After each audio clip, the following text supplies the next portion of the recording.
कंपनीकडनं जे प्रेस निवेदन आहे याची कॉपी मी आपल्या सगळ्यांना देतोच आहे आणि हे मी तुम्हाला आता वाचून दाखवून देतो एकदा काय आहे त्याच्यामधला मजकूर आणि कॉपी आपल्या सगळ्यांना याची डिस्ट्रीब्यूट केल्या तर निवेदनामध्ये असं दिलेलं आहे आपण की मे 2023मध्ये matrix life science private limited कंपनीकडनं अण्णा अर्थात विष्णू आसाराम बोडके यांच्या संदर्भात आपण MIDC पोलीस स्टेशनमध्ये एक तक्रार अर्ज दिला होता.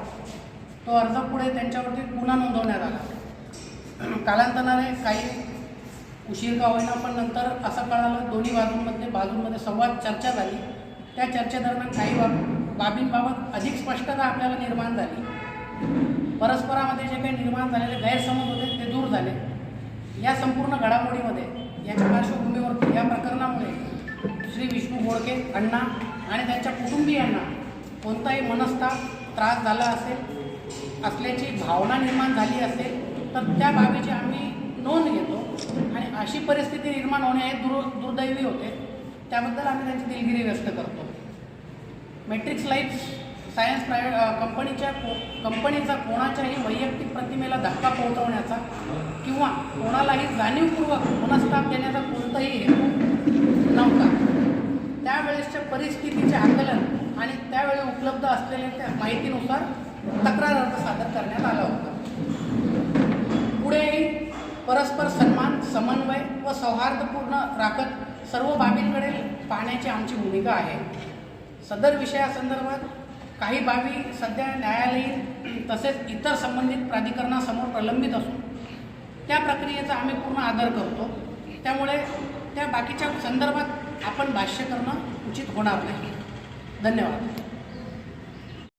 या पत्रामध्ये त्यांनी पूर्ण उल्लेख केलेला आहे. मे 2023मध्ये त्यांनी सगळ्यांच्याच पेपरला बातम्या आल्या होत्या.